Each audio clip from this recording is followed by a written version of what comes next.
Bu inson hayotda bir chekkasida qolib ketgan inson ekan. Bunday odam uchun g'aflat ham, hushyorlik ham barobar ekan. O'zi aslida inson o'zini g'aflatda ekanligini his qilish uchun avval hushyor bo'lish qanaqa ekanligini his qilish kerak. Siz orom olib ko'rgan bo'lsangiz zikr bilan, Qur'on bilan. Keyin shu narsadan uzilib qolganingizda nimadan mahrum bo'lganingizni bilasiz, chunki totib ko'rgansizda. Endi umuman bir marta ham Alloh bilan bog'lanib, qalbingizda sakinatni his qilmagan bo'lsangiz, doim g'aflatda bo'lgan bo'lsangiz, hushyorlikni, qalbni tirligini qayerdan tushunasiz? Qalbing uyg'onmi desa, ha deydi. Allohga bog'langanmi qalbing desa, ha deydi. Lekin aslida-chi?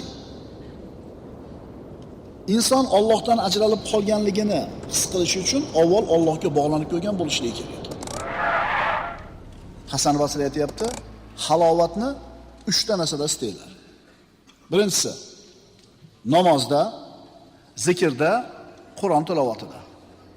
Mana do'ppini bu yerga qo'yib qo'yib o'ylanib ko'ring-da. Uyda Qur'on o'qiysiz. Yoki zikr aytasiz o'tirib. Yoki namozda turasiz. O'sha halovatni his qilganmisiz biror marta? Kecha shu yerda tarovih o'qiyotgan akalarimizdan bittasi aytayapti, va shu keyingi 4 rakatda men shu narsani topdim deyapti. Uzildim dunyodan deydi. Salom bergandan keyin qaytdim bu yerga deydi. U xayoli bozorda qo'yiga, mashinasiga ketgan emas. Haqiqatan dunyodan uzilgan mana halovat. Eslab ko'ring-da, shu narsa bo'lganmi? Qarang, shunaqa narsa bor, totib ko'rgansizmi? Yo'q, totmagansiz, demak muammo bor. Endi amalimizda nuqson bor. Sahoba ikromlar namoz o'qiganda dunyodan uzilishgan. Urva ibn Zubayr roziyallohu anhu oyog'ini kesish kerak bo'ladi, oqsoqol odamni. Eslaymiz-a shuni? Muskil iching deyshadi. Yana shu mas qiladigan narsaki, ozgina mana bu hislarni o'ldiradi. Narkozda o'rnida. Deganda ichmayman muskirni deydi. Kesoringlar. Chidamaysiz desa to'xtanglar, men zikrda boshlayman deydi. Zikrga kiradi, dunyodan uziladi. Oyog'ini kesib bo'lishadi, zikrni to'xtatgan keyin hushidan ketadi og'riqdan. Ana qanaqa bo'lgan odamlar. Ala bi zikrillahi tatma'innul qulub. Ogoh bo'linglar. Allohni zikr qilish bilan qalblar orom oladi. Inson o'zini qalbini beparvo tashlab qo'ymasligi kerak. Agar aytish mumkin, alhamdulillah, musulmonman, namoz o'qiyman, aqidam to'g'ri. To'g'ri, go'zal, juda ham go'zal. Lekin qalbing-chi? Qalbing tirikmi? Qalbing Allohga iqbol qilgan bo'lish kerak emasmi? Qalbing Allohga muhabbatli bo'lish kerak emasmi? Qalbingda Allohdan bo'lgan qo'rquv bilan umid bir vaqtni o'zida jamlanish kerak emasmi? Agar qalbimizni ishiga bee'tibor bo'ladigan bo'lsak, birodarlar, hayotda bir chekkasida qolib ketamiz. Demak, musulmon odamning qalbi 3 ta o'rinda halovat topadi. Namozda, Qur'onda, zikrda. Uchalasidan bittasida bo'lishimiz kerak bo'ladi. Agar eshiklar biz uchun yopiq bo'lganini ko'rsak, bilaylikki, amallarimizda kamchiligimiz bor. Birodarlar, shayton odam bolasini g'aflat bilan yengib qo'yadi. Shayton odam bolasini g'ofillik bilan, g'aflat bilan yengib qo'yadi. Endi xuddi shunga o'xshagandek banda shaytonni zikr bilan yengadi. Demak, yo siz shaytonni yengasiz zikr bilan, yo u sizni yengadi g'aflat bilan.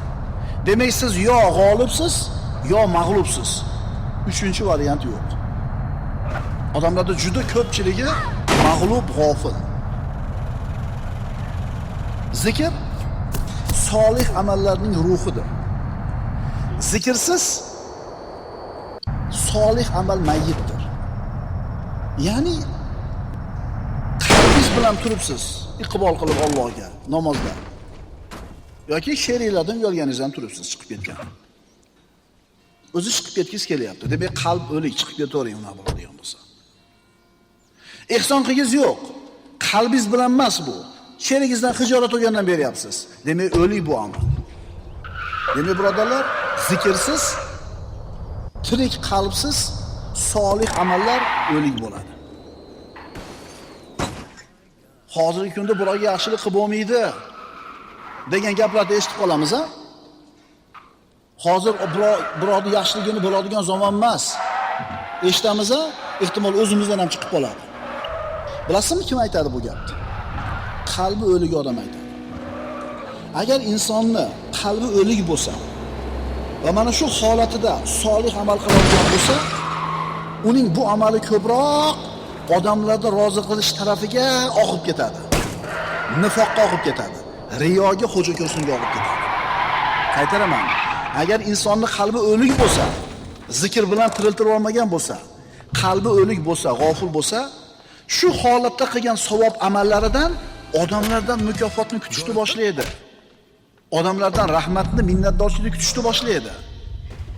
Agar uni bu yaxshiligiga minnatdorchilik bildirishmasa, uni maqtashmasa, qadrlashmasa, jazavaga tushadi. Alamlanadi, minnat qiladi. Bu amal uchun maqtovni kutadi.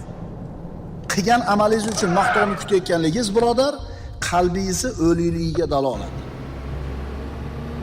Tushunarlimi? Hech kim rahmat demaydi-da. Chakana ham ish qilib qo'yganingiz yo'q. Qanchadir savlab qo'ygansiz, qanchadir yordam qildingiz, hech kim nomard deydi. Rahmat ham deb qo'ymadi-ya, qara deysiz. Demak, qalbingiz o'lik holda qildingiz bu savobni. Musulmon odam qanaqa bo'lardi agar qalbi tirik bo'lib turib savob amal qilsa? Yashirarmidi? Yashirarmidi yo ko'z-ko'z qilarmidi? Ubay ibn Ka'b roziyallohu anhu kunda aytadigan zikrlari bor. Ya Rasululloh, har kuni aytadigan zikrlarimni qanchasi sizga salovat bo'lsin? Rasululloh aytdilar, qancha ko'p bo'lsa shuncha yaxshi.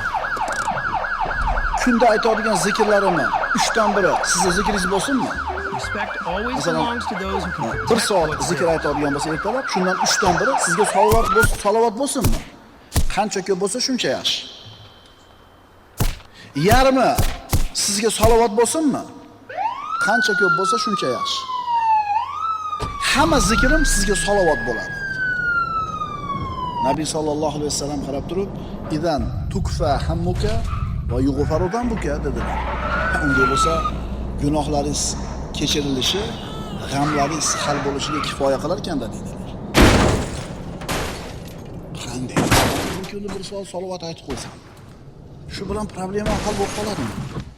Ha, bizniki hal bo'ladi, seniki hal bo'lmaydi. Nima uchun seniki hal bo'lmaydi?